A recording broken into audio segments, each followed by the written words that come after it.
Hi, welcome to the crash course on Tisha B'Av and the 9 days, the saddest period in the Jewish calendar. On the 9th day of the Jewish month Av, in Hebrew Tisha means 9, the Jewish people suffered through some of their greatest calamities. On the 9th day of Av, the first temple of Jerusalem, which was built by King Solomon and stood for 410 years, was destroyed by the Babylonians. The second temple of Jerusalem, which is built on the exact same spot as the first, and which stood for 420 years, was laid waste by the Romans. The Bar Kokhba revolt, in which the Jewish people rebelled against the Roman conquerors 65 years later, was brutally crushed with the loss of over 500,000 lives. And on the 9th day of Av, the Temple Mount was plowed over, and the holy city of Jerusalem was turned into a pagan city. What made the 9th day of Av a magnet for such tragedies? It was an event that occurred 480 years before the Jews even had a temple in Jerusalem. While the Jewish people were still in the desert, they listened to the slander of 10 spies that were sent out to scout out the land. Instead of encouraging the final step in a long journey that began in the land of Egypt and was supposed to conclude in the land of Israel, the spies painted a picture of the land of Israel that ruined the Jewish people's resolve to enter the promised land. They called it a land that consumes its inhabitants, that promised to be no more than a national graveyard. The Jewish people cried all night, and with those tears severely damaged their connection to the land of Israel. And therefore God said, because they cried for nothing on that day, which was the 9th day of Av, in the future they would have real reason to cry. And it's been with our tears throughout the generations that we've been working to reestablish our connection to the land of Israel, to see its centrality within the national identity, and to realize it's the only place to realize our true potential in our relationship with God. The rabbis decreed that 3 weeks before the 9th of Av, the Jewish people should begin the mourning process. That begins on the 17th day of the Jewish month Tammuz, which is the anniversary when the Romans broke through the walls of Jerusalem. Then on Rosh Chodesh Av, the first day of the Jewish month Av, we intensify the mourning. But what exactly are we mourning? The Temple of Jerusalem represented the zenith of the Jewish people's potential. It was a house of God that we built not just from mere stones, but from a deep desire to have God's presence in our midst on His terms. Built on the same spot that Abraham was willing to sacrifice his son Isaac on, it enabled every Jew to experience their own intense relationship with God. It increased their commitment to live by the standards of God's treasured nation. And it also helped spiritually heal all those who had previously faltered. The nations of the world ascended to Jerusalem to experience God's presence in the midst of His people and listen in awe to the words of His Torah.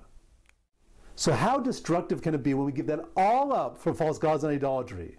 How devastating is it to us personally when we no longer aspire to be a light unto nations, but just want to be like all the other nations? And how long will the Almighty want to reside in a home where we bring offerings with an empty heart and observe our traditions simply out of routine? And so it began in the recesses of our heart, eventually snowballed into horrible transgressions. The Talmud teaches that the first temple was ultimately destroyed because of murder, idolatry, and illicit relations.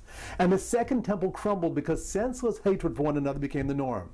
Thankfully, our tradition teaches that just as we were the cause for the temple's destruction, so can we be the source for the rebuilding. The key is to mourn for the loss, to feel the pain of the Jewish people no longer unified, no longer anchored with a spiritual home, and more important, with a vast majority of Jews who no longer are aware of their intended status amongst the nations. So what are the various practices for mourning? In general, the Jewish approach to mourning is to refrain from material comfort so that we can get in touch with the spiritual loss. And therefore, for the 9 days, we don't eat any meat or drink wine, except on the Sabbath. We don't cut our hair, shave, or bathe for pleasure, just as mourners are prohibited from doing so. We don't travel for leisure or wear freshly laundered clothing. Tradition teaches as the month of Av enters, we diminish our joy. In the late afternoon before Tisha B'Av begins, we have a special meal consisting of bread and an egg. An egg is the traditional mourner's food. Its round shape represents a cycle of life, and the fact that it has no mouth or opening signifies that there are times in life when we must accept difficult situations and remain silent. Tisha B'Av itself is a full day fast that is observed in the same way we observe Yom Kippur. No eating, drinking, washing, wearing leather shoes, or intimacy. On the night of Tisha B'Av, we read the book of Lamentations, a prophetic work written by the prophet Jeremiah that foretells the destruction of the temple in Jerusalem. Jeremiah tried to warn the Jewish people again and again and again to change their ways, but they wouldn't listen. During the day, we read from a collection of liturgy called Kinot. Each poem expresses a different facet of the sadness, the loss, and destruction we brought upon ourselves. The custom is also to sit in low chairs until midday as a sign of humility, and we also limit our business activities. And finally, we refrain from studying the Torah except for those sections that deal with the destruction and mourning, because typically Torah study is a source of joy. I'd like to conclude the crash course with one thought. The Book of Lamentations in Hebrew is called Eicha, which means, how could it be? But tradition teaches that the same letters can be pronounced differently, in the same way that God addressed Adam after Adam disobeyed God and ate from the tree of knowledge of good and evil. Ayaka, where are you? Where are you now, Adam, that you violated my trust and followed your passions? And that's a question we have to keep asking ourselves again and again on Tisha B'Av. Where are we? Are we really any better off when we're not gathered around the Sabbath table every week with our family and friends, sharing insights into life and observing our own rich tradition? Are we any better off choosing many of today's role models that fail in the basics of integrity and trust, instead of focusing on our greatest ancestors that combine wisdom and moral courage to impact the world?